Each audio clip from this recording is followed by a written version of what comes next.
Et on va y aller avec toi, Emmanuel. On n'entend pas moins que de te faire happer par tes mots sur la violence et le silence. La pression. Donc, qu'est-ce que la violence? Comment l'enrayer? Quelles racines doit-on couper pour l'éviter de repousser? La violence peut naître d'un silence bien avant de s'exprimer par un cri.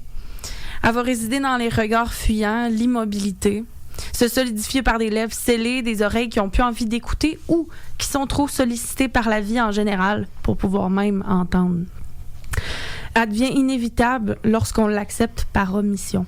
Même si c'est pas notre intention, on y participe quand même. Pas dans ma cour, pas chez nous. Le déni, c'est confortable, puis le statu quo, c'est reposant. Avoir une responsabilité demande du temps et de l'énergie. Puis l'énergie, on sait tous combien nous est précieuse jusqu'à sa dernière goutte.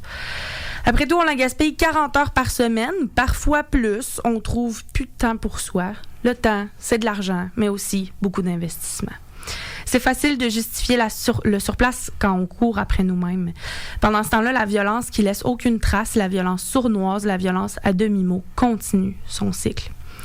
Tout le monde sait qu'une roue est condamnée à tourner de plus en plus vite si on n'y met pas un bâton. Ce bâton-là, il est dans les mains de tout le monde qui peut voir, entendre, ressentir les contre-coups, même si on attend les dommages collatéraux pour enfin sortir de notre torpeur, de notre ignorance collective. Ça veut dire qu'on a laissé tomber le fameux bâton.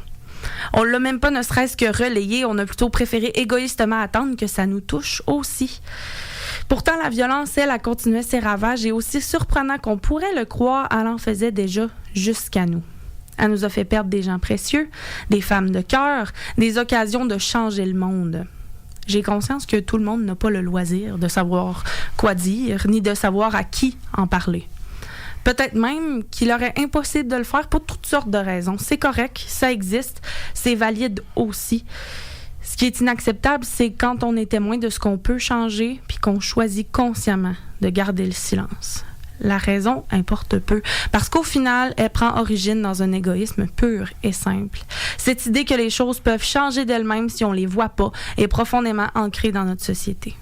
Ignorer, c'est une porte de sortie pour soi, jamais pour l'autre. La violence perd pas de temps lorsqu'elle est encouragée par l'individualisme. Elle gronde jusqu'à exploser puis va faire un jour ou l'autre plus de bruit qu'on aurait pu le croire. Peut-être elle va prendre la forme d'un énième meurtrier de masse, d'une nouvelle loi stigmatisante, d'un autre carnage. Si on n'apprend pas de nos erreurs, si on continue à nous taire, si on utilise encore des expressions comme drame familial, tireur fou, tragédie, on permet au cycle de se perpétuer encore, puis encore. Les mots qui blessent, les mots qui fendent, puis les mots qui mordent sont importants et existent pour une raison. La douleur, ça se calcule pas en bons sentiments puis en prière. Elle doit être reconnue, exprimée, puis j'ose même dire qu'elle mérite une tribune.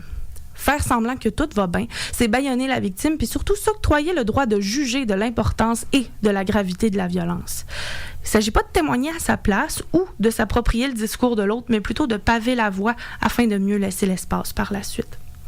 Mettre de l'avant les personnes ayant perdu la voix parce qu'on leur a parfois arraché permet de partager des réalités méconnues et de sensibiliser les plus privilégiés. En plus, on redonne du pouvoir à la victime en lui permettant de raconter son histoire comme elle l'a vécu et non comme on croit qu'elle l'a vécu. C'est ainsi qu'on offre la reconnaissance en cadeau. D'ailleurs, c'est un présent qui va loin et qui aide à sérieusement reconstruire le tissu social, le lien de confiance de la victime avec son entourage immédiat ou non. Ça crée une identité plus grande que la personne en soi puisqu'elle implique la population même qui l'a vu évoluer. La reconnaissance, ça permet d'élever la victime au-delà de ce qu'elle croit être, probablement maintenant. C'est un geste d'humanité qui aide grandement à recoudre les blessures puisqu'elle a pu y faire face toute seule. Sortir de la violence, c'est ardu, c'est douloureux, c'est intense, c'est rarement beau et surtout, c'est en soi aussi violent. Mentalement comme physiquement. Briser un cycle, c'est littéralement casser quelque chose qui trouve agréable de voir qui trouve ça agréable de voir éclater un vase fragile qui tombe lentement d'une table? Personne. C'est pareil. Le processus, c'est pas simple et c'est justement pourquoi c'est nécessaire de le faciliter de toutes les manières possibles. La violence a le dos large parce qu'elle implique tant de choses, de petits gestes anodins passant inaperçus jusqu'à un kamikaze dans une église. Si on la minimise ou qu'on se voile la face pour se donner bonne conscience, on cautionne la honte, la peur et même dans les pires cas, la mort. Prenons nos responsabilités, cessons d'être désolés. C'est trop simple et surtout, ça justifie de se complaire dans notre confort.